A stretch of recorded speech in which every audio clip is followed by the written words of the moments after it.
choisi Jésus pour guider ma vie. Mon bien-aimé Jésus, il est à moi, je suis à lui. J'ai choisi Jésus pour guider ma vie. Mon bien-aimé Jésus, il est à moi, je suis à lui. J'ai choisi Jésus pour guider ma vie. Bonjour à tous, bien-aimés. Bonjour à ceux qui nous suivent via Internet. Nous sommes dans la joie de pouvoir nous retrouver en ce jour pour pouvoir célébrer, pour pouvoir entendre ce que le Seigneur a à nous dire. Nous allons prier afin de lui remercier pour cette journée passée. Oui, malgré la fatigue, malgré les mauvaises choses que nous avons pu subir dans la journée, nous sommes présents. Et nous allons remettre ce temps entre les mains du Seigneur. Prions pour cet instant. Éternel grand Dieu, nous venons à toi, Seigneur, pour te dire merci, Seigneur. Merci car nous savons, Seigneur, que tu as permis que nous soyons là pour pouvoir t'élever, pour pouvoir te célébrer, te chanter, t'adorer en esprit et en vérité. Oui, Seigneur, aussi de pouvoir entendre ce que tu as à nous dire, Seigneur. Merci encore de nous avoir gardés. Merci encore, Papa, au Dieu Jésus-Christ, d'avoir permis que nous soyons là. Car toi, tu es au-dessus de tout. Toi, tu règnes et tu vis au-dessus de tout. Malgré la maladie, tu es là. Malgré les mauvaises choses que nous pouvons vivre durant la journée, tu es là. Tu ne nous délaisses point. Tu es toujours présent. Oui, que nous puissions être disposés à entrer dans la présence de notre Seigneur. Merci, Père éternel, pour ce moment. Gloire et louange à ton saint nom, dans le nom de Jésus-Christ.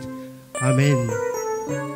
Nous allons commencer par ce premier chant, au-dessus de tout. Car le Seigneur est vraiment au-dessus de tout. Malgré la maladie, les mauvaises choses, il est là. 23, page 14.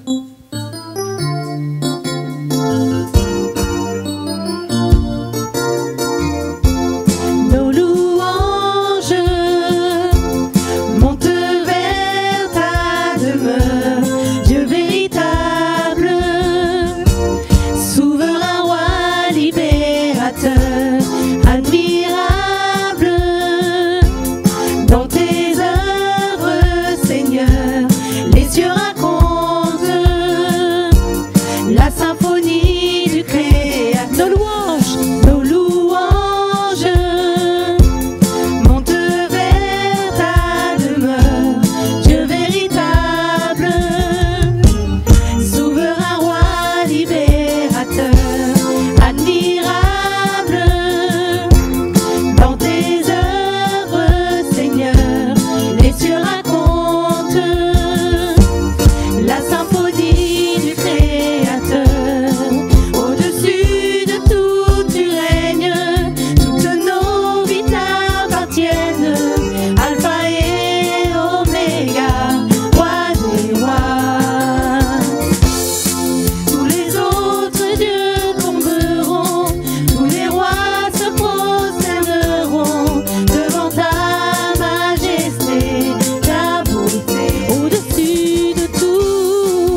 Alléluia, alléluia. Attachons-nous à notre roi, le seul et l'unique grand roi. Oui, tous les autres rois passeront, mais lui ne passera pas. C'est le seul et l'unique, le vrai Dieu, celui en qui nous pouvons avoir confiance. Regardez qu'à lui, notre Rédempteur, celui qui nous tient, celui qui nous maintient, oui, qui nous aide à faire face aux choses qui nous dépassent. Merci encore au doux Jésus-Christ pour ta parole, pour la vie que tu nous donnes aujourd'hui, d'être tes enfants. Merci Père éternel, car toi tu nous transformes. Oui, tu changes nos cœurs, tu changes nos vies. Et nous allons continuer à célébrer et louer notre grand roi avec le prochain chant, Change mon cœur, 55, page 21.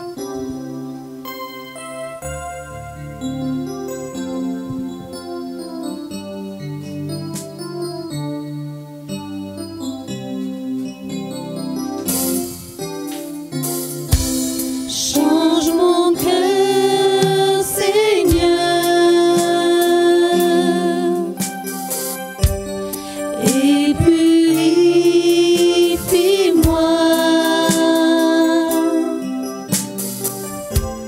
Change mon cœur, Seigneur,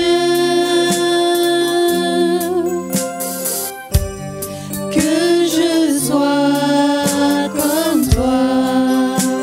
Change mon cœur, Seigneur. Change mon cœur, Seigneur. Oh, et purifie-moi.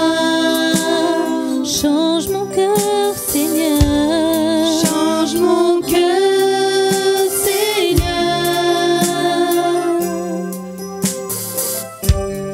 Que je sois comme toi. Oh Jésus, Jésus, tu es le potier. Je suis l'argile. Brise-moi, brise-moi, façonne-moi. Oui, c'est mon désir. Change mon cœur, Seigneur. Change mon cœur, Seigneur. Et purifie-moi.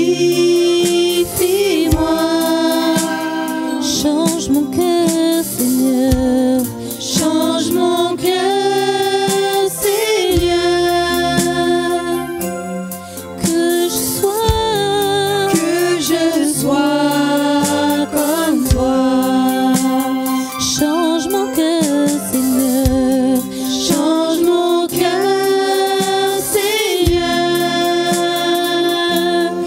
Oh, et purifie-moi.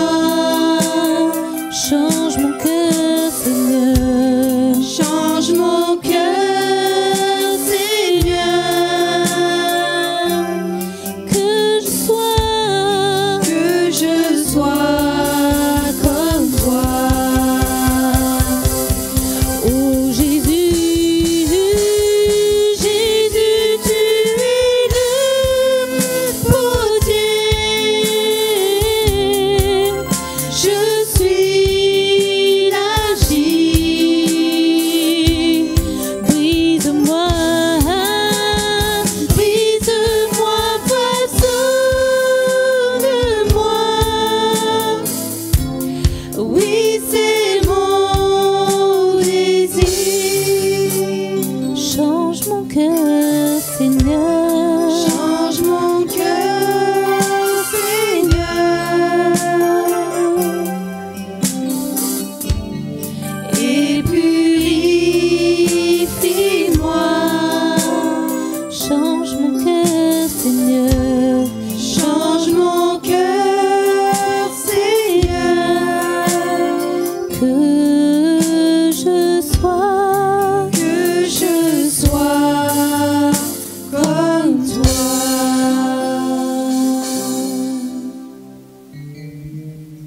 vraiment que le Seigneur nous façonne à sa manière, afin de lui ressembler, afin de nous dépouiller de toutes ces choses qui ne glorifient pas son nom, afin de l'élever chaque jour, de l'aimer chaque jour, car lui ne nous abandonne pas. Même dans les difficultés, il est là. Dans l'épreuve, il est là. Malgré que par moments nous pouvons manquer de foi, lui ne nous abandonne pas. Alors gardons foi en notre Seigneur. Il est écrit dans Romains 12, 9 que la charité soit sans hypocrisie. Ayez le mal en horreur. Attachez-vous fortement au bien, car le bien vient de l'Éternel. Et nous allons continuer à célébrer notre roi, le louer. Louer le roi. 227, page 66.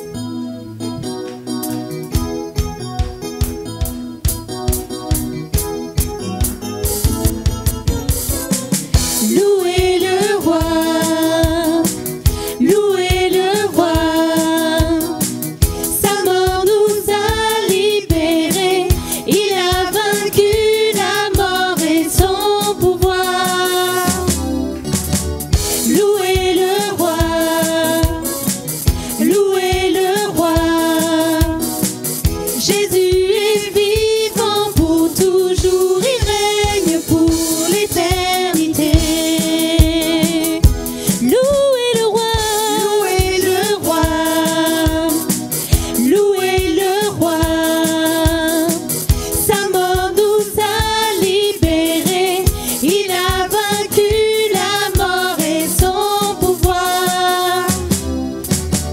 Louez le roi, louez le roi. Jésus est vivant pour toujours, il règne pour l'éternité. Sur terre, quelle obscurité. Satan semblait avoir triomphé. Un cri jaillit, il est vivant. La mort n'a pu le retenir. Jésus est vainqueur. Louez le roi, louez le roi, louez le roi. Sa mort nous a libérés. Il a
vaincu la mort.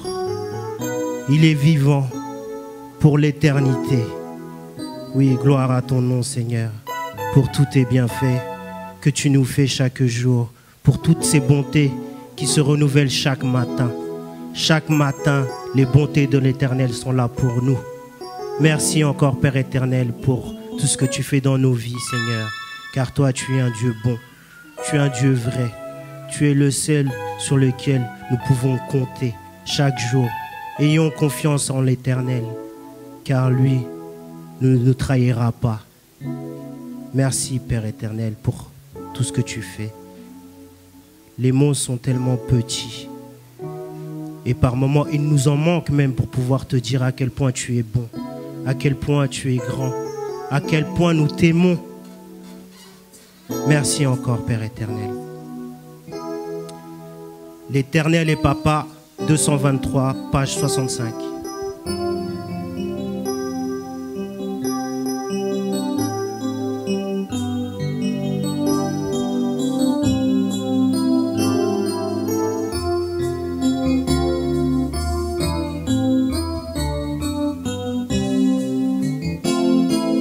L'Éternel est Papa,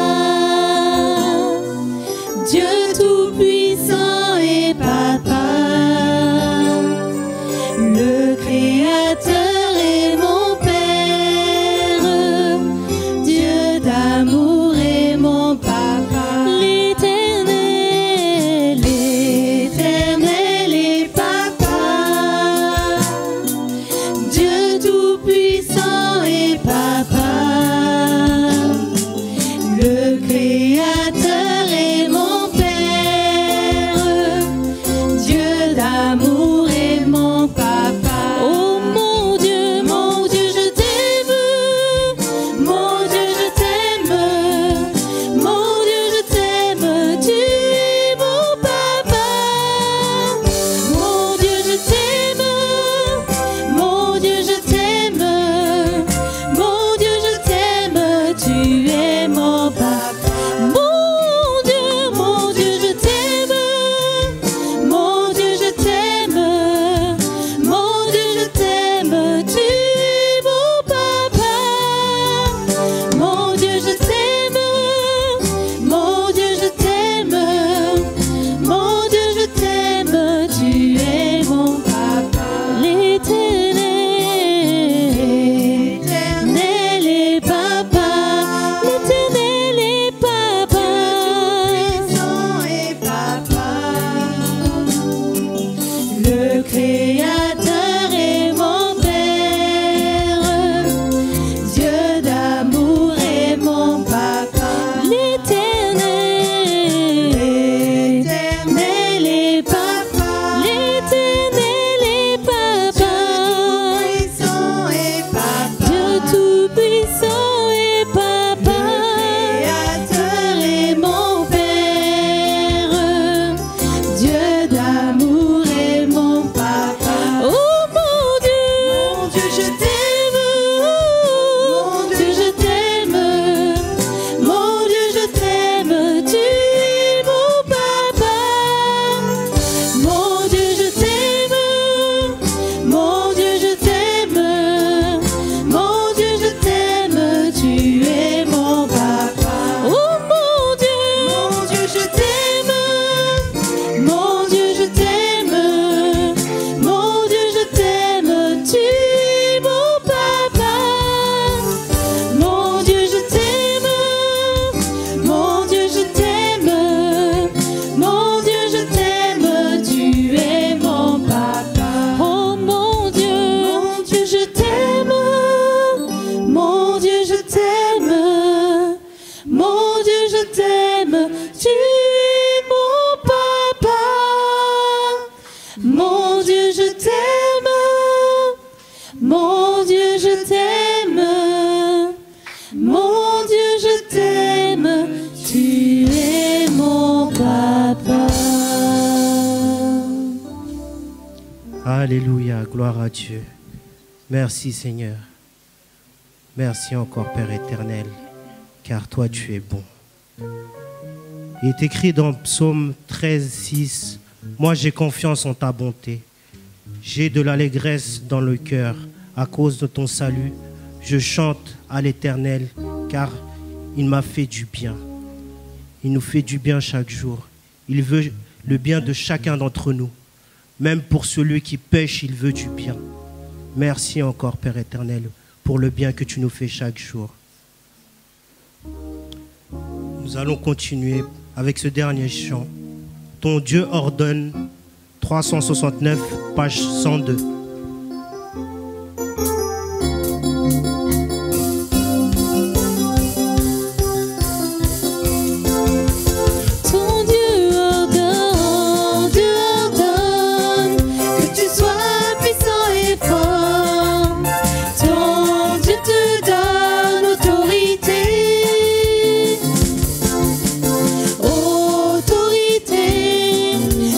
Puissance de la mort, ton Dieu te donne sa victoire.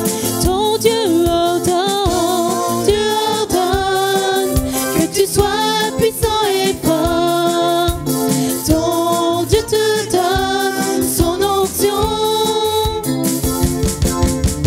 Ton Dieu te donne sa force. Le Seigneur est présent, il s'avance au combat, son armée fortifiée, lance des cris de victoire, l'ennemi terrassé, restitue ce qu'il a volé. Ton Dieu ordonne que tu sois puissant et fort.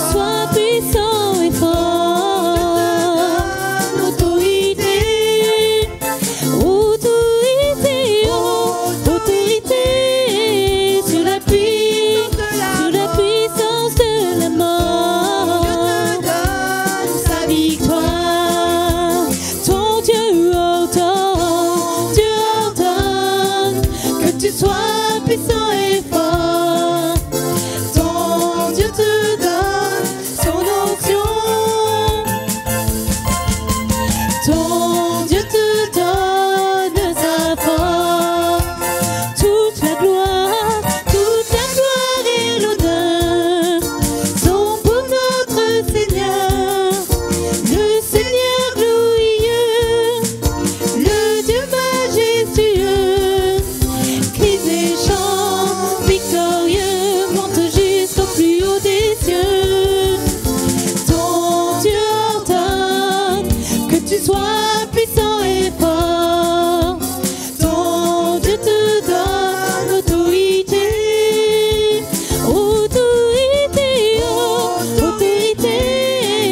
sur la puissance de la mort. Sa victoire, oui, ton Dieu ordonne que tu sois puissant et fort. Ton Dieu te donne sa onction.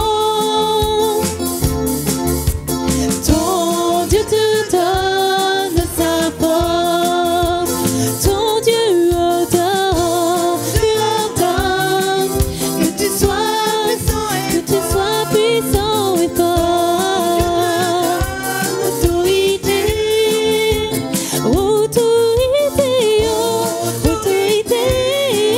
sur la puissance de la mort. Dieu te donne sa victoire.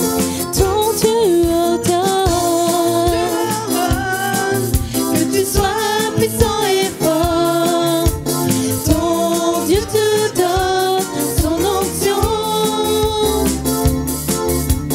Ton Dieu te donne sa force.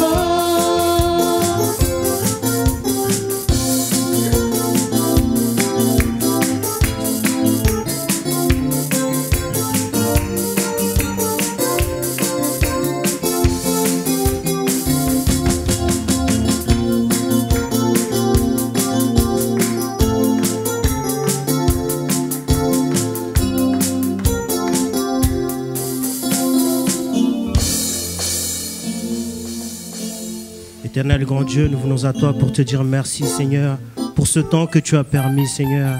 Oui, Seigneur, nous avons pu montrer notre adoration envers toi, Seigneur. Seigneur, merci pour tout ce que tu vas faire encore, Seigneur. Que tu donnes encore l'autorité, l'assurance aux bien-aimés que tu t'es choisi, Seigneur, afin d'annoncer ta parole, Seigneur, afin de suivre cette étude, Seigneur. Que rien ne vienne contrarier, Seigneur, ce moment, Seigneur. Que vraiment tu puisses être mis au-dessus de tout, Seigneur. Merci encore, Père éternel, dans le nom de Jésus-Christ. Amen.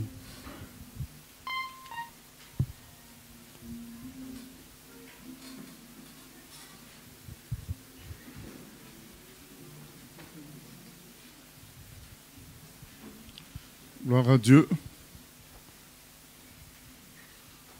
Nous continuons notre série Béréen l'explorateur. Nous en sommes au livre d'Ésaïe, chapitre 20 que nous allons attaquer aujourd'hui. Nous allons continuer sur les jugements des nations. Nous avons vu la dernière fois que Dieu connaissait toutes les nations et il allait les juger. Cependant, comme la dernière fois, nous avons vu qu'après le jugement, il y a le salut. Dieu ne juge pas pour juger par colère fatale. Il y a un objectif à travers les jugements de Dieu, c'est nous sauver du dernier jugement, le jugement final qui est le plus dur et qui est définitif. Il y a des jugements transitoires pour nous empêcher de subir le jugement fatal, le jugement final. Alors, Dieu, dans les chapitres précédents d'Ésaïe 19, 18, 17, nous a montré qu'il jugeait les nations. Cela, au lieu de nous faire mal, nous a fait au contraire du bien de voir que Dieu connaissait finalement toutes les nations. Et à la fin de ces chapitres, nous voyons Dieu s'exprimer d'une manière remplie d'amour pour ces nations-là et même dire qu'il va réunir l'Égypte et la Syrie par une route. Ça nous fait penser au royaume de 1000 ans où la terre entière vivra dans la paix par la présence du soleil de justice que sera Jésus. Voilà. Donc nous comprenons par là que Dieu a un plan pour chaque nation. Et donc nous continuons dans cette série sur les jugements, prophéties sur l'Égypte et l'Éthiopie, donc au chapitre 20. Mais comme nous avions pu le constater dans les chapitres précédents, nous avons constaté qu'il était beaucoup question de l'image du jugement de la fin des temps. Quand on dit que l'Égypte sera réunie avec la Syrie par une route, il s'agit de la fin des temps. Il s'agit de la fin des temps. Cette fois-ci, les séries de jugements que nous allons prendre vont concerner beaucoup plus de jugements transitoires, temporaires, qui ont eu lieu pour nous, vivant à cette époque, qui ont eu lieu déjà dans le passé. Et donc c'est ça qui va être le sujet des chapitres que nous allons lire. Ça sera pas, il y aura un peu de fin de temps dedans, mais ça sera beaucoup plus des vraies prophéties, enfin des faits qui se sont déjà déroulés dans le passé. Donc nous comprenons par là la puissance de Dieu qui peut prédire des choses qui se réalisent plus tard avec précision. Donc nous commençons chapitre 20. L'année où Tartan, envoyé par Sargon, roi d'Assyrie, vint assiéger Asdod et s'en empara, en ce temps-là, l'Éternel adressa la parole à Ésaïe, fils d'Amoz, et lui dit : Va, détache le sac de tes reins et ôte tes souliers de tes pieds. Il fit ainsi, marcha nu et déchaussé. Et l'Éternel dit : De même que mon serviteur Ésaïe marche nu et déchaussé, ce qui sera dans 3 ans un signe et un présage pour l'Égypte et pour l'Éthiopie, de même le roi d'Assyrie amènera de l'Égypte et de l'Éthiopie captifs et exilés, les jeunes hommes et les vieillards, nus et déchaussés, et le dos découvert à la honte de l'Égypte. Alors on sera dans l'effroi et dans la confusion, à cause de l'Éthiopie en qui l'on avait mis sa confiance, et de l'Égypte dont on se glorifiait. Et les habitants de cette côte diront en ce jour, voilà ce qu'est devenu l'objet de notre attente, sur lequel nous avions compté pour être secourus, pour être délivrés du roi d'Assyrie. Comment échapperons-nous? Voilà, là c'est une prophétie qui a vraiment eu lieu, ce qui s'est vraiment accompli dans le passé, où le roi d'Assyrie a fini par vaincre l'Éthiopie et l'Égypte et les a amenés en esclavage dur. Et Ésaïe prophétise cela clairement. Voilà. Ça montre la puissance de Dieu. Nous ne sommes pas dans une étude profonde, historique, pour donner tous les détails, mais pour ceux qui veulent aller loin, ils vont bien voir dans leur recherche que ce que Ésaïe prédit a bien eu lieu. Et maintenant, nous allons examiner comment il le prédit. Qu'est-ce que Dieu lui demande? Dieu dit, va, détache le sac de tes reins et ôte tes souliers de tes pieds. Il fit ainsi, marcha nu et déchaussé. Donc, il a enlevé son manteau et il s'est promené. Quand on dit nu, ce n'est pas totalement nu. À l'époque, quand on n'avait pas son vêtement principal, c'était considéré comme étant nu. Mais il y avait toujours un sous-vêtement. Et il marche comme ça, nu, les pieds déchaussés. Et ensuite, il prophétise. Il dit, c'est comme ça que les habitants d'Éthiopie et d'Égypte vont marcher sous la domination du roi d'Assyrie qui va les vaincre. Voilà. Ça nous apprend une chose, que Dieu peut parler de la réalité à venir ou présente de certaines personnes en la faisant vivre à un de ses serviteurs ou à un de ses enfants. Parfois, ce que nous vivons, ce que nous subissons, c'est un message de Dieu pour nous dire, voilà ce que subissent les autres. Donc, tu vas attraper une maladie dont on va dire qu'elle est incurable. C'est peut-être Dieu qui veut te dire, est-ce que tu connais le nombre d'humains qui souffrent de ça? Est-ce que tu pries pour ces humains-là? Il y a une réalité dans l'humanité que toi tu es en train de vivre là, mais dont tu ne faisais pas cas avant. Donc Dieu va permettre parfois que nous manquions pour nous faire comprendre qu'il y a des gens qui manquent. Dieu va permettre que nous fassions un accident pour nous faire comprendre des réalités. Là, il demande au prophète de se déchausser, d'enlever ses vêtements pour lui faire comprendre ce qui va arriver plus tard. Et ce n'est pas le seul cas. Nous voyons dans d'autres passages de l'Ancien Testament, Dieu, quand nous allons arriver au chapitre concernant Osée, au livre d'Osée, Dieu a demandé à Osée carrément d'épouser une prostituée pour montrer sa bonté à lui, son amour, lui qui supporte Israël, qui se comporte comme une prostituée en allant vers d'autres dieux. Dieu va utiliser ses enfants, ses serviteurs, pour les faire vivre certaines choses, pour leur montrer ce qui se passe ailleurs. C'est ça la réalité. Donc nous ne devons pas toujours mal réagir par rapport à ce qui peut nous arriver comme épreuve. Ce sont des messages du Seigneur. C'est le Seigneur qui nous ouvre les yeux sur la réalité que vivent tant de personnes qui ont besoin de son aide. Et comme Dieu a décidé de se servir des enfants de Dieu comme canaux, il veut te dire, mais qu'est-ce que tu attends pour te mettre en prière par rapport à ce problème-là?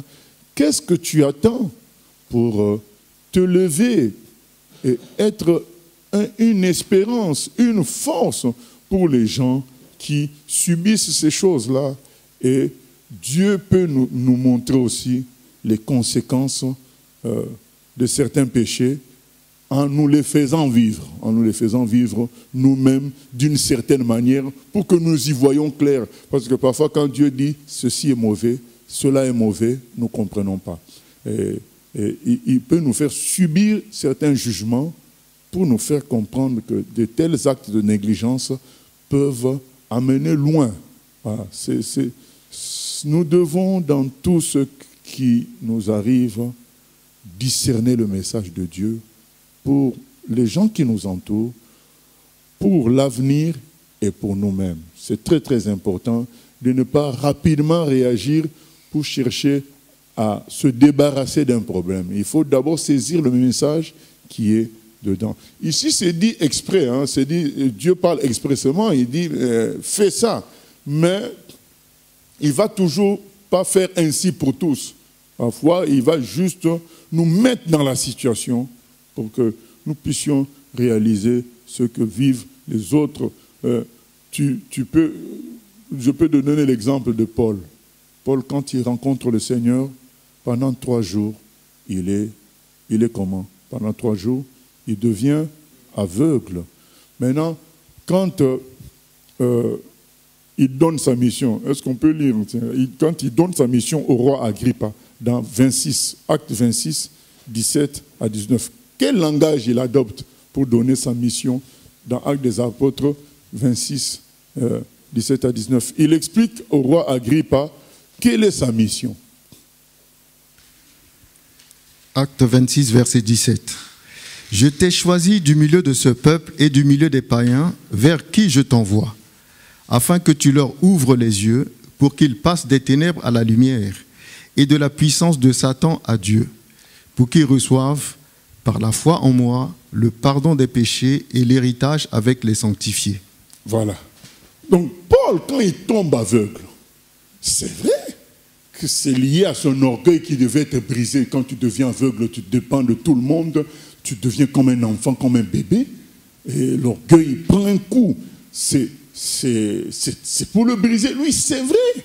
Mais il y avait aussi le message pour son avenir. Regarde, c'est quoi être aveugle, Paul. Plus tard, il a compris que c'était l'état des païens. Vous voyez pourquoi Paul était si hardi pour annoncer l'évangile? Parce qu'il avait subi lui-même la perdition. Voyez? Donc pendant ces 3 jours, il a subi une forme de perdition. Il a subi ce qu'un païen vit sans se rendre compte, l'aveuglement. Il l'a vécu. C'est pourquoi quand maintenant l'intelligence revient, il est hardi, il est déterminé, on dirait un fou, parce qu'il a subi ça dans sa chair. Mais souvent les gens subissent des choses, mais ils n'en tirent pas les leçons. Paul a considéré ça comme sa mission. Désormais, Dieu m'envoie ouvrir les yeux des aveugles, que sont les païens. Et comme il a subi ça, il se met à la place de l'autre. Il s'identifie à l'autre. Il ne voit pas le païen comme étant quelqu'un d'heureux. Il voit le païen comme étant quelqu'un d'aveugle. Parce que vous savez, beaucoup de chrétiens, malheureusement, on arrive parfois à envier les païens à cause de l'argent, à cause de la beauté, de la richesse, de ceci, de cela. Et du coup, ils sont moins enclins à leur apporter l'évangile parce qu'ils ont l'impression qu'ils sont déjà bien, quoi. Or, quand tu es dans la position de Paul, que tu as été pendant 3 jours aveugle, tu sais c'est quoi être privé de Dieu? Parce que tu l'as vécu en toi. Eh bien, ça change tout. Ce que je raconte là, ce que nous lisons là, il le disait à un roi Agrippa. Voilà. Il lui a parlé de l'évangile clairement parce qu'il considérait que même ce roi était dans les ténèbres. Voilà. Il n'était pas impressionné par la beauté, par les richesses d'un homme, parce qu'il considérait que sans Dieu, quelqu'un dans les ténèbres, parce que lui, il a vécu les ténèbres. Vous voyez, les situations que nous vivons, parfois, sont un message de Dieu pour notre génération, pour des gens qui souffrent, dont nous ne faisons pas cas. Et il faut que nous subissions la chose pour comprendre ça et prier, nous lever, être des canaux vraiment propices au passage de la gloire de Dieu pour sauver l'humanité. Et c'est ce que on subit souvent les prophètes de l'Ancien Testament. Eux, ils recevaient des ordres directs de Dieu. Et il y en a un à qui Dieu va dire, mais tu te blesses un peu, tu mets un bandage et tu vas dire qu'est-ce que c'est le message. Voilà. Et les prophètes de l'Ancien Testament subissaient cela souvent jusqu'au point où Dieu demande à Osée d'épouser une prostituée. Mais c'est pour qu'ils ressentent l'état des enfants d'Israël qui se comportent, qui sont des prostituées, et que Dieu supporte quand même. Voilà. Et voilà. C'est tout ça que nous devons comprendre. Oui. Question Internet. Pendant le millénium, lorsque Jésus reviendra régner, les gens qui naîtront pendant cette période se convertiront-ils? Je ne pense pas. Je ne pense pas parce que Dieu a commencé avec la vue, avec Adam. Donc, ça veut dire qu'Adam avait tout, visiblement, mais il a péché. C'est pourquoi Dieu maintenant veut sauver par la foi. Or, la foi et la vue ne vont pas ensemble. Ces gens-là qui vivront le millénium, vivons le Jésus glorieux, facile, accessible par sa puissance à tout l'univers. Les gens vivront la prospérité de la présence de Jésus. Donc se convertir dans ces conditions-là, ce n'est pas une vraie conversion. Il n'y en aura pas. Ça, c'est ma position. Voilà. Mais je pense que Dieu ne peut pas sauver par la vue. Il peut sauver que par la foi. C'est-à-dire qu'alors qu'il est invisible, tu crois en lui. Alors qu'il paraît faible, tu crois en lui. Ça, c'est... Tu crois parce que tu reçois la révélation qu'il est grand, il est tout-puissant. Or, pendant le millénium, ce ne sera pas une révélation. Ça sera, on l'appelle le soleil de justice. Il brillera clairement. Voilà. C'est comme si un ange de 5 mètres, de 10 mètres nous apparaissait et nous disait que si nous croyons, nous le suivons, il nous amène au ciel, mais en attendant, nous aurons des châteaux, des Rolls-Royce. Qui ne va pas se convertir parmi nous? Donc, il faudrait être vraiment courageux pour refuser de se convertir dans ces conditions-là. Donc, ce n'est pas comme ça que Dieu peut sauver. Donc, là, c'est tout le monde qui va être sauvé. Mais c'est faux. Les gens vont suivre l'intérêt. Ils vont suivre ce qui les impressionne. Oui. Quel est l'objectif du millénium? Bon. L'objectif, c'est l'accomplissement de la prophétie comme quoi Dieu va régner sur la terre. Il faut que le Seigneur règne en bon prince pour remplacer toutes les années. C'est pourquoi ça dure aussi 1000 ans. Hein. Ça remplace toutes les années de mauvaise gestion que nous avons eues avec les mauvais rois, les mauvais parents, les mauvais chefs. Eh bien, Dieu viendra pour être le chef parent parfait pour tous. Mais quel contraste, ces gens vont quand même pas se convertir? Parce que le paradigme de conversion a changé à partir du jardin d'Éden. Dans le jardin d'Éden, c'était la vue. Après le jardin d'Éden, c'est la foi. Et donc, Dieu ne peut pas sauver dans... on ne peut pas c'est-à-dire croire en ce qui est visible. C'est pas croire. Dieu ne passe pas comme cela maintenant. C'est la révélation du cœur. Comme ce voleur à la croix qui voit Jésus crucifié, mais qui croit en lui. C'est ça la conversion. Mais qu'on nous promette 10 millions d'euros chacun, on dit si tu te convertis, tu as 10 millions, est-ce que c'est la vraie conversion? Non. Nous nous convertissons pour prendre les 10 millions. En plus, il y aura les chrétiens qui seront là en plus. Les chrétiens. Ils seront vrais chrétiens. Oui, c'est ça. Donc, toutes ces personnes qui auront été sauvées, qui auront des témoignages, tu sais, ils vont dire, un jour, on était sur la terre, on est allé au ciel, on était avec Jésus, puis là, on était avec lui ici. Tu sais, puis en plus, il est là, Jésus, et puis ces personnes-là ne se donneront même pas. Mais nous sous-estimons la dureté du cœur humain.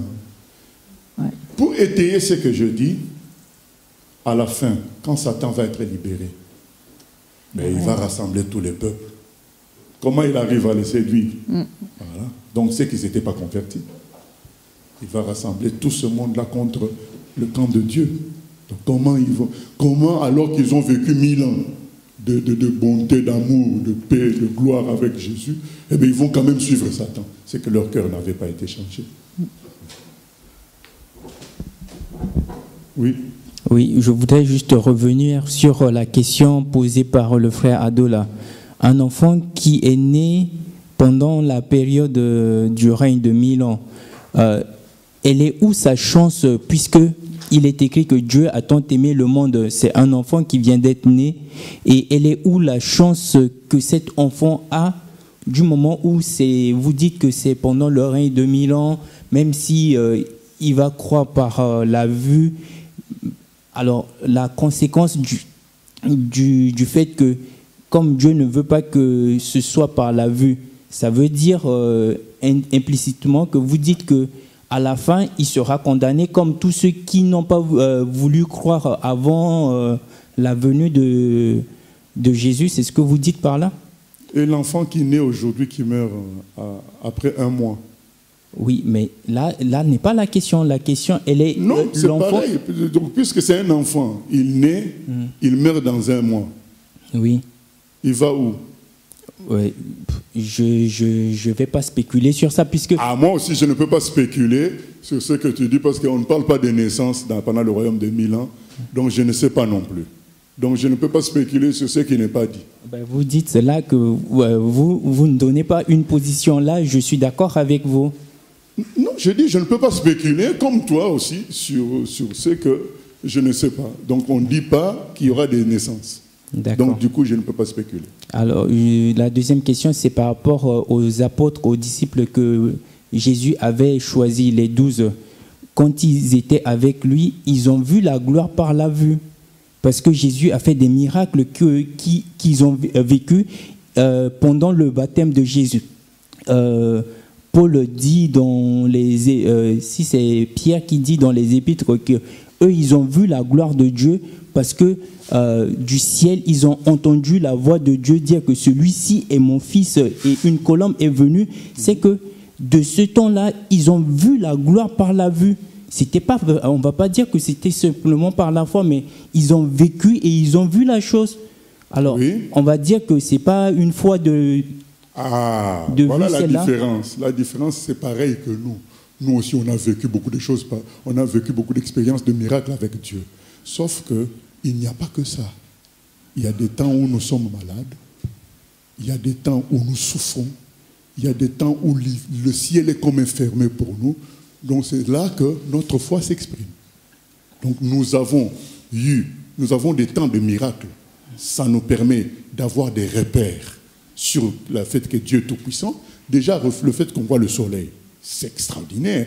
Moi, je dirais que ça suffirait à convertir tous les humains, voir le soleil. Mais pourtant, ça ne marche pas. Pourquoi ça ne marche pas? Parce que l'être humain a besoin de manger. L'être humain a besoin de danser. L'être humain a besoin de faire certaines choses parfois qui ne marchent pas. Du coup, c'est là qu'il est obligé toujours de recourir à la foi. La vue ne suffit pas parce qu'elle est alternée par des difficultés. C'est ça la différence. Voilà, donc mais pendant le royaume de 1000 ans, il n'y aura pas tout ça. Il n'y aura pas de manque de nourriture. Au fait, les bananes vont devenir plus grosses. Les raisins, j'espère qu'il n'y aura pas de pépins dedans. Voilà. Donc, tout sera... Il est dit que Jésus sera là en soleil de justice. Voilà. Tout sera... Il n'y aura pas de troubles dans les quartiers. C'est ça la différence. Mais aujourd'hui, même s'il nous arrive d'expérimenter des miracles comme les frères Paul et les frères Pierre, ben nous expérimentons aussi des temps difficiles. Comme eux, le jour où on attrape Jésus, le grand, eh ben, ils ne comprennent pas que Jésus ne fasse rien. Mais c'est le jour le plus difficile pour eux. Ça a été le jour le plus difficile. Pour moi, ça dépasse même la tentation, l'épreuve de Job. L'épreuve qu'ont connue les apôtres, qu'on attrape Jésus et qu'il ne fasse rien, et qu'il soit crucifié. Eux qui ont tout laissé, ils ont laissé leur famille pour le suivre. Il était leur Dieu, ils se reposaient sur lui, mais ils le voient attraper, frapper, il ne fait rien. Je pense que ce jour-là, je pense que chacun de nous dans la vie a déjà eu une expérience où il se sent comme vidé. C'est-à-dire que tu entends la nouvelle, Tu sens que ton corps, il n'y a plus de sang dedans. Il y a le sang, mais tu ne sens plus tes membres bouger.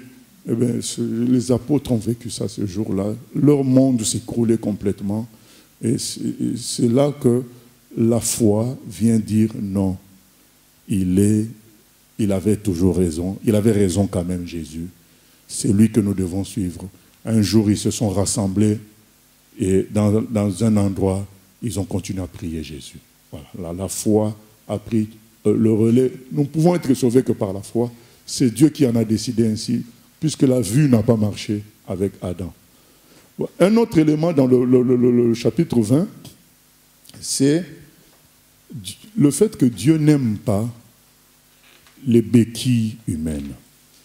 C'est-à-dire que les moyens que les humains trouvent auprès d'autres humains pour la solution à leurs problèmes. Et il dit dans cette prophétie, chapitre 20, vous allez comprendre, vous tous qui avez choisi l'Éthiopie et l'Égypte comme soutien pour vous protéger contre la Syrie, l'Éthiopie et l'Égypte elles-mêmes sont vaincues. Vous allez faire maintenant quoi? C'est ça. Comment échapperons-nous? Ça finit par ça. Comment échapperons-nous? Il parle à tous les Juifs qui s'étaient dit, sous la menace du roi d'Assyrie, ben nous allons chercher l'aide en Égypte ou en Éthiopie. Il leur dit, ah bon, maintenant que l'Éthiopie et l'Égypte elles-mêmes sont vaincues, vous allez faire quoi maintenant? Dieu ne veut pas que nous considérions l'État comme Dieu, les parents comme Dieu, l'argent comme secours, comme Dieu. Non. Il veut d'abord, avant tout, que ce soit lui que nous considérions comme Dieu. Pas un pasteur comme Dieu, pas une église comme Dieu, d'abord lui. Donc à chaque fois que nous nous appuyons sur autre chose que Dieu, il n'est pas content et il va nous montrer que cette chose-là, ce n'est pas lui. Nous allons voir la défaite de la chose. Les gens qui considéraient Mohamed Ali comme Dieu, ils ont eu honte lorsqu'ils l'ont vu perdre comme quelqu'un de rien du tout. L'arbitre était obligé d'arrêter le combat. Les gens qui considéraient Michael Jackson comme Dieu, Maradona comme Dieu, ils ont eu honte lorsque la mort a rattrapé ces gens-là. Et avant la mort, des scandales multiples. Dieu nous montrera que lui seul est Dieu. Arrêtons de chercher les appuis terrestres. Le corps, la santé, la réussite, tout ça, la mode, tout ça, ce sont des appuis terrestres. Ce n'est pas ça qui apporte le vrai bonheur. Le bonheur, c'est d'abord Dieu lui-même.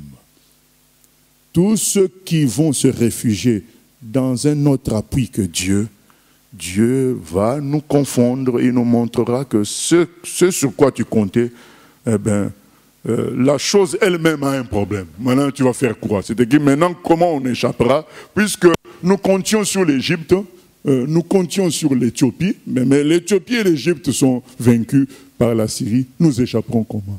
Voilà. Bien-aimés, soyons vigilants. Mettons toujours Dieu comme appui sûr et définitif et unique.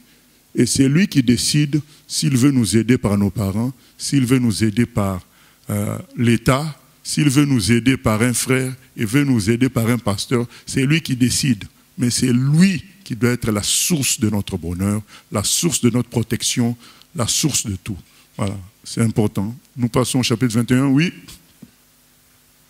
Oui, question Internet. Quel parallèle peut-on faire entre ce chapitre et l'Apocalypse? Entre le chapitre 20, là. Il n'y a pas trop de parallèles puisque là, c'est des prophéties vraiment locales et liées à un temps. Qui sait ces prophéties qu'on nous sommes en train de lire sont déjà dans notre passé. Voilà. Sur l'Égypte et l'Éthiopie, c'est déjà dans notre passé. Nous verrons des parallèles dans peut-être un petit parallèle dans le chapitre 22 pour le moment, c'est quand même des prophéties qui se sont accomplies dans le passé, même si, en réalité, tous les messages que nous donnons ont pour finalité la fin, mais il y a des messages quand même qui ont un lien avec la fin plus grand que d'autres. Voilà. Là, pour le moment, c'est vraiment des prophéties liées à un temps du passé pour nous et qui se sont déjà accomplies. Est-il possible que Dieu nous envoie un message visible, comme la nudité d'Ésaïe ou l'aveuglement de Paul, et qu'on ne comprenne pas le message? Ah bien sûr, d'ailleurs c'est régulier. Moi je le dis en tant que pasteur, je vois combien de fois je peux observer que Dieu parle à quelqu'un et la personne elle-même ne comprend pas. Puisque Romains 3.10, la raison vient de Romains 3.10. Pardon, la raison vient de là, l'explication vient de là. Romains 3.10.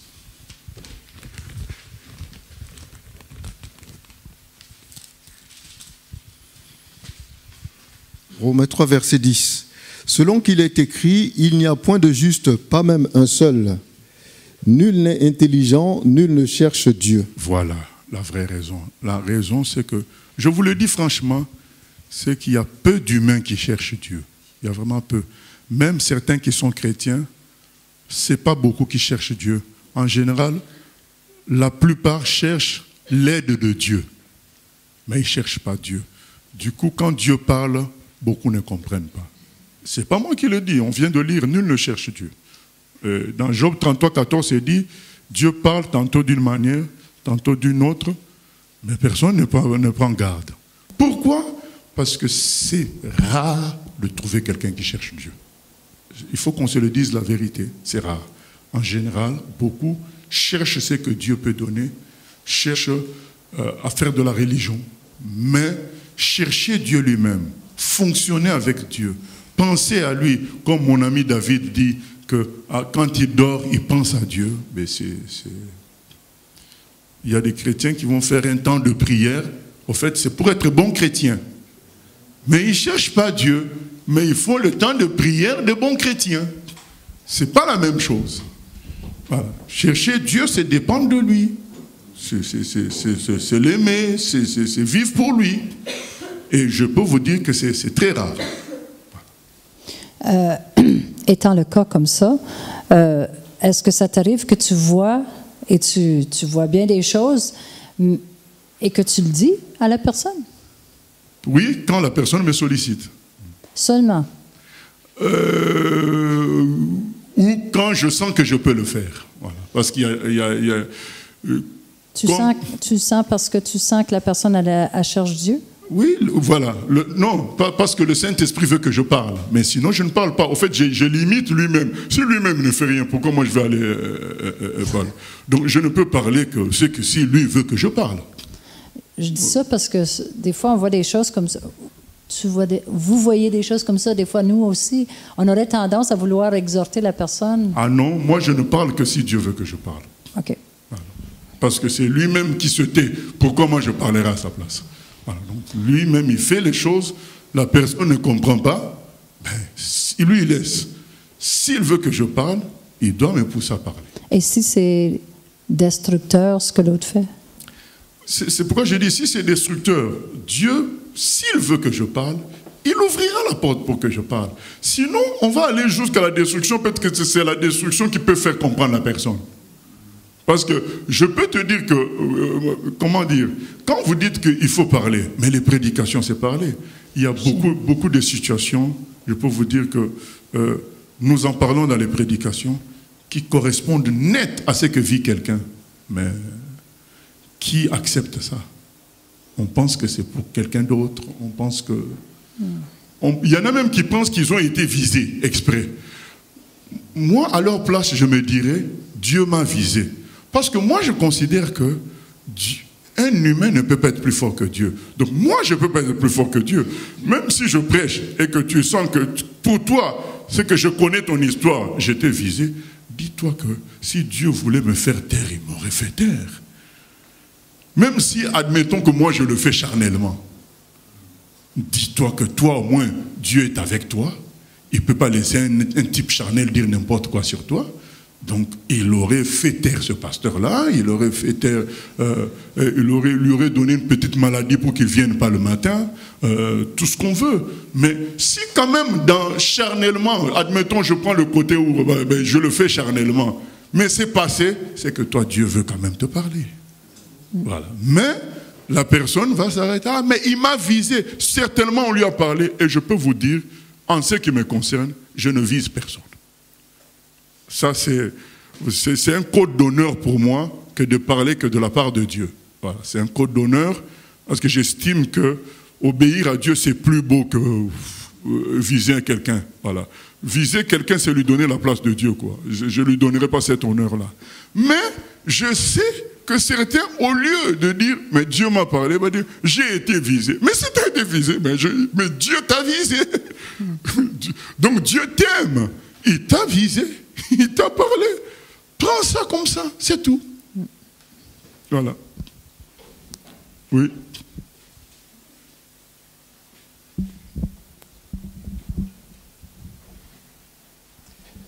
Pasteur, je voulais demander, en fait, par rapport au jeune Samuel, qui ne comprenait pas que Dieu l'appelait, comment expliquer cela par rapport à ce que tu viens de dire, quoi.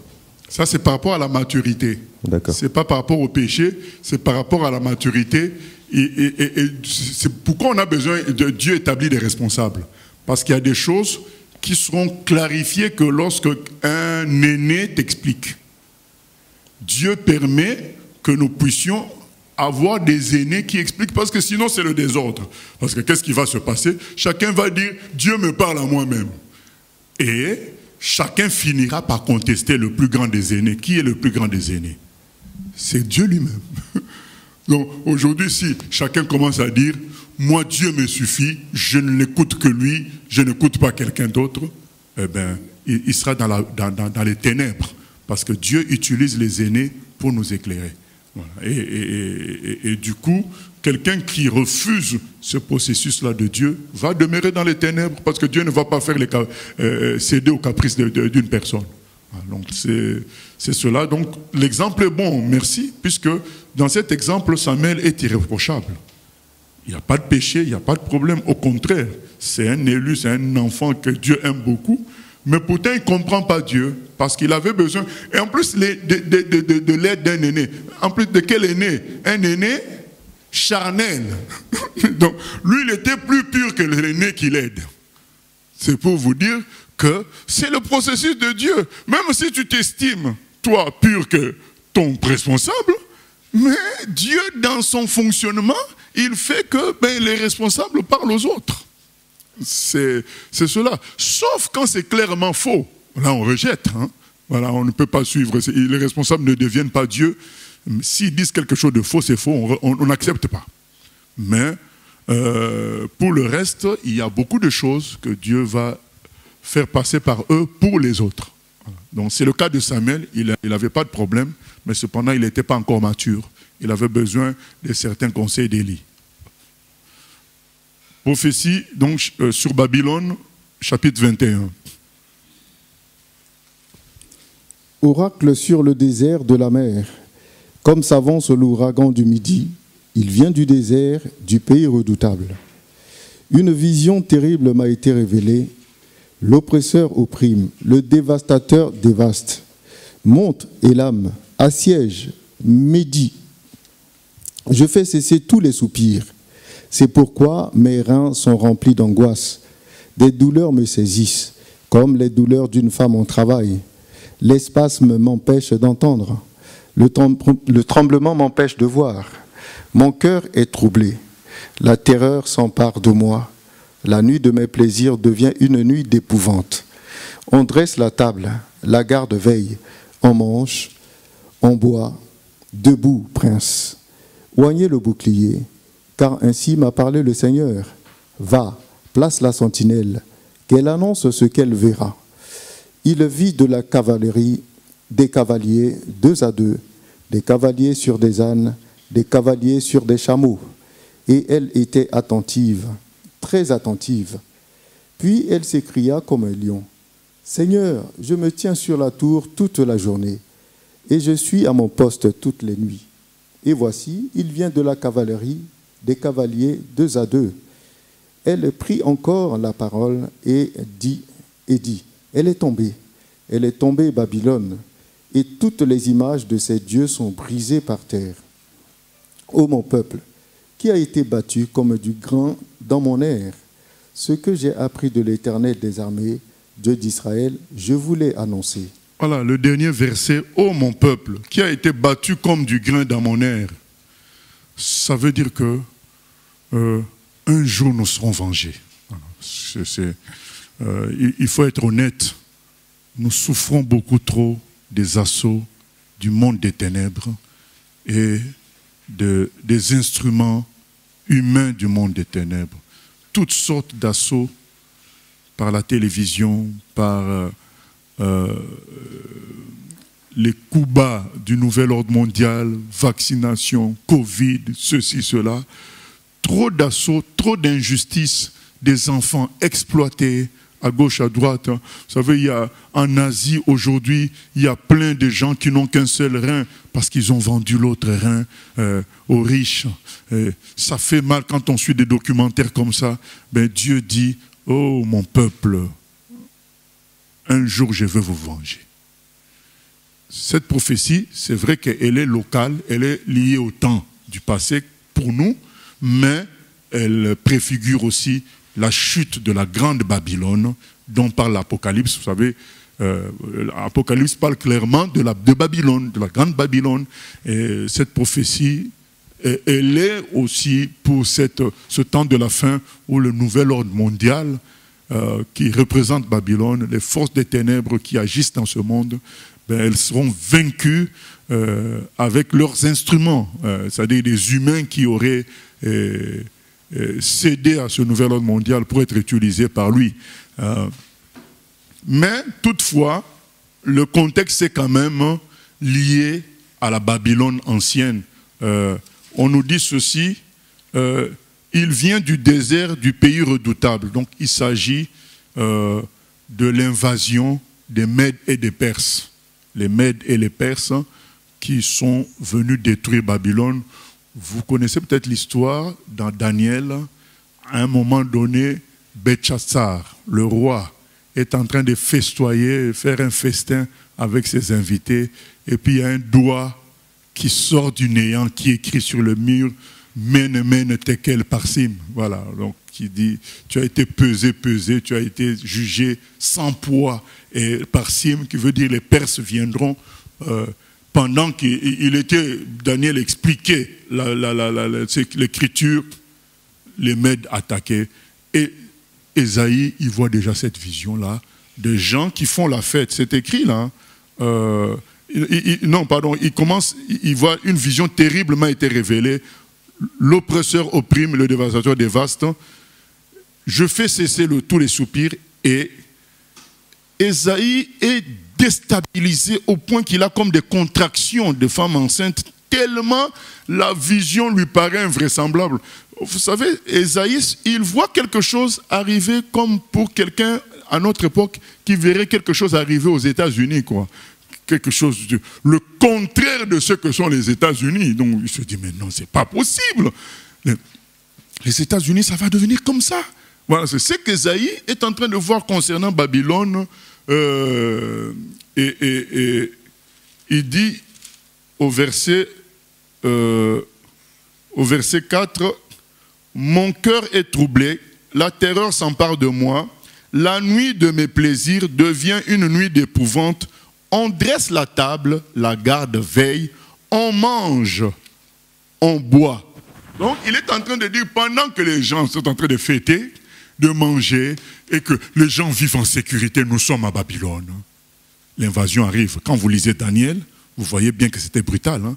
Pendant que Daniel est en train d'expliquer les Écritures qui annoncent la chute de Babylone, au roi lui-même, eh l'invasion commence.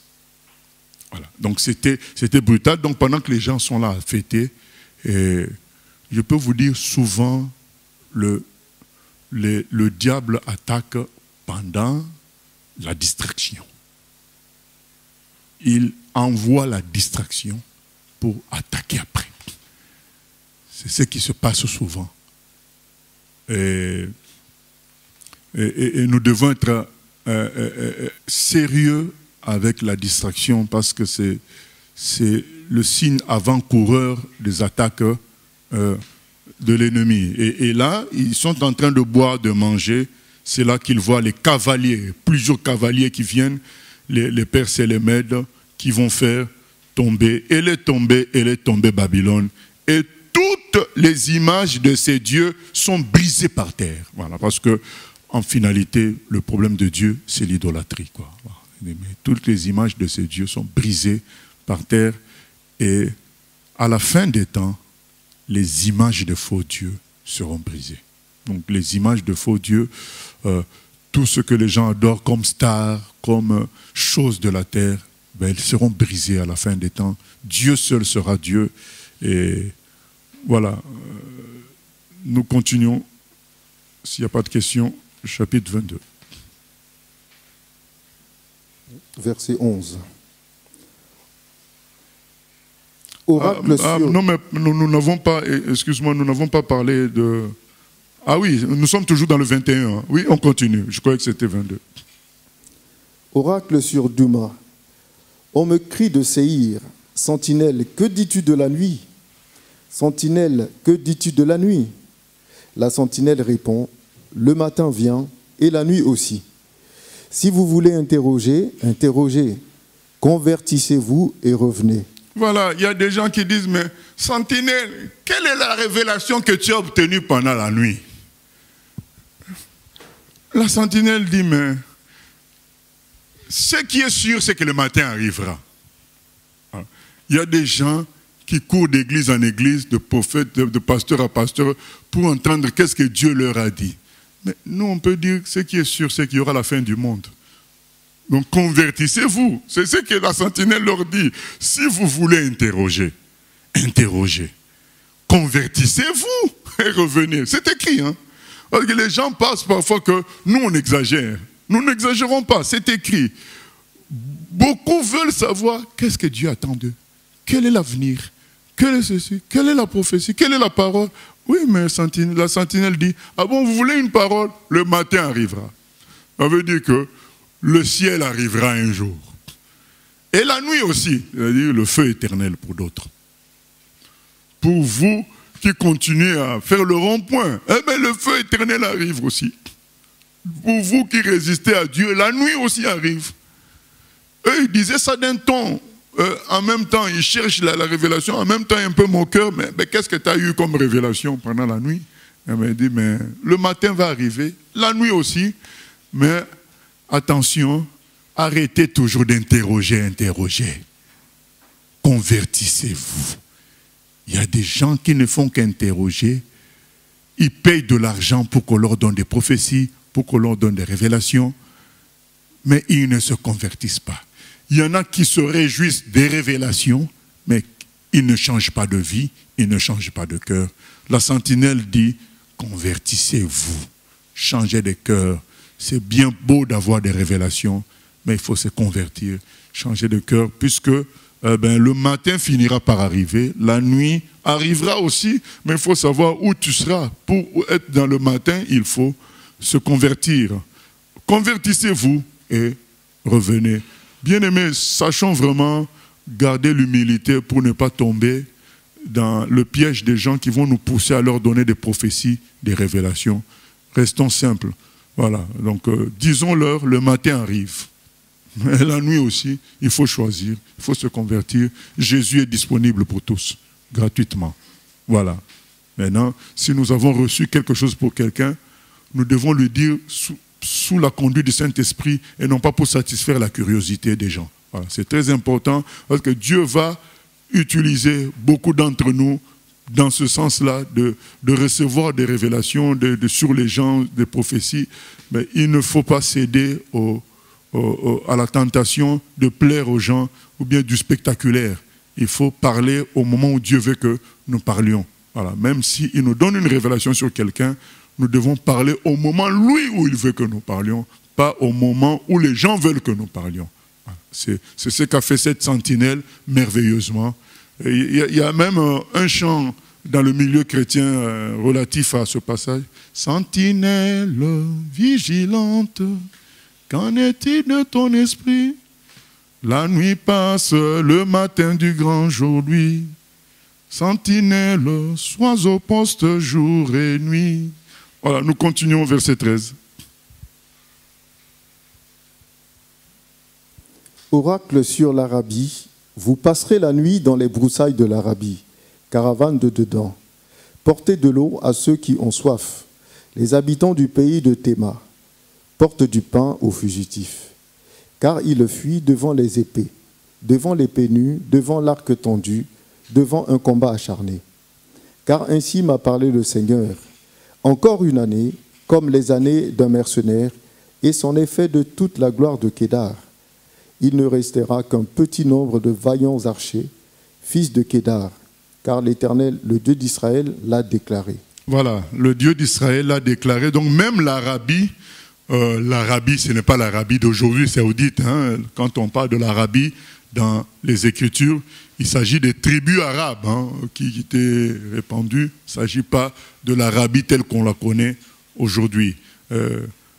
Donc même l'Arabie va être attaquée, notamment par Sanchérib. Nous voyons que chaque nation reçoit sa prophétie. Chaque nation de l'époque reçoit sa prophétie. Donc Dieu a son regard sur chaque nation. Et comme il y avait aussi des Juifs, au milieu des gens que nous avons cités là, chez les Babyloniens, il y avait des Juifs, chez les Assyriens, il y avait des Juifs. Donc ces gens-là, d'une certaine manière, apprenaient concernant ces prophéties et ils avaient maintenant à choisir d'y croire ou pas. Et quand ça se réalisait, ça avait pour but aussi d'amener ces peuples païens, ces peuples non juifs, à considérer que le seul Dieu, le véritable, c'était le Dieu d'Israël. C'est ça aussi le but des prophéties. Ce n'est pas pour amuser, mais c'est pour montrer que Dieu est grand, il connaît l'avenir. Voilà, et nous allons donc clôturer là sur la prophétie sur l'Arabie. Oui. Question Internet. Il m'arrive de faire des rêves sur des personnes proches ou pas, sur des situations de leur vie. Je prie d'abord, puis leur en parle. Est-ce bien de procéder ainsi? Oui. Donc nous prions d'abord que Dieu nous conduise comment faire, effectivement, et nous en parlons quand Dieu le veut. Mais prier, vous savez, nous pouvons tout obtenir par la prière. Donc là, le salut d'une âme, nous pouvons l'obtenir par la prière. Nous pouvons tout, puisque Dieu dit, tout ce que vous demandez en priant, croyez que vous l'avez obtenu, vous le verrez s'accomplir. Maintenant, après, nous restons attentifs à l'esprit qui va nous pousser à parler ou pas. Voilà. Il y a deux questions qui sont hors sujet.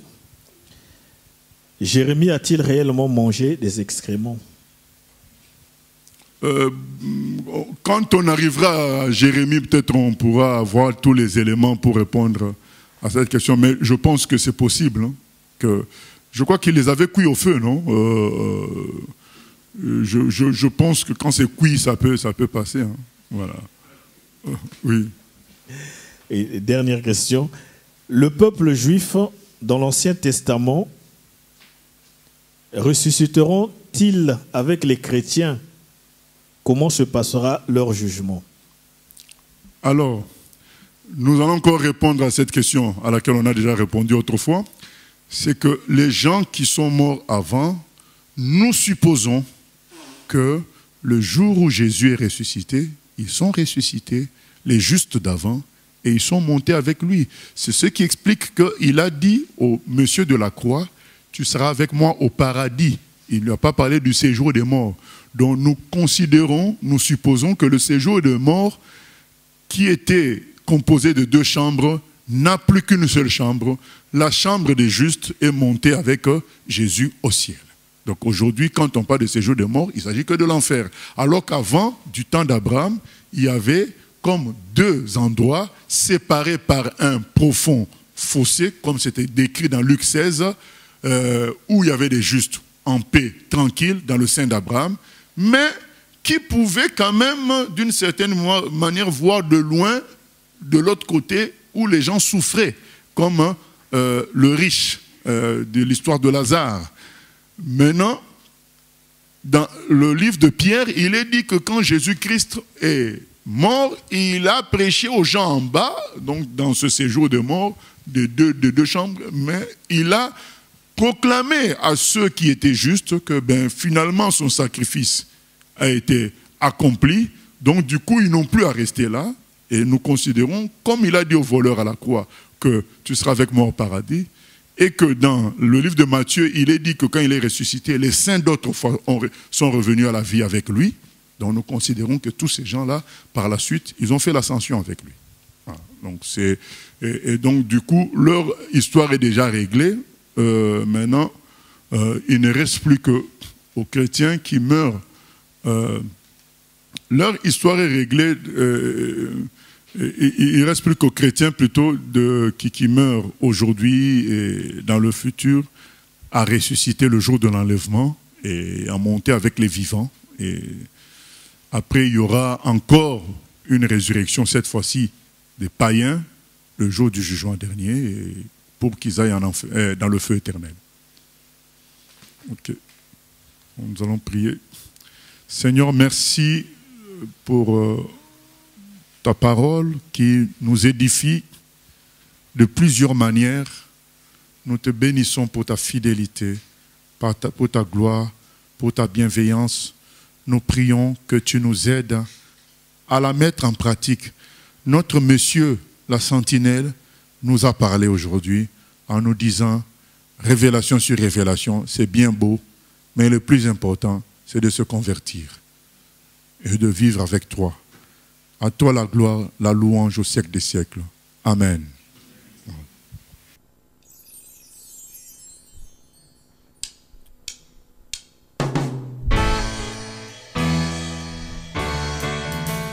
J'ai choisi Jésus pour guider ma vie. Mon bien-aimé Jésus, il est à moi, je suis à lui. J'ai choisi Jésus pour guider ma vie. Mon bien-aimé Jésus, il est à moi, je suis à lui. J'ai choisi Jésus pour guider ma vie. Mon bien-aimé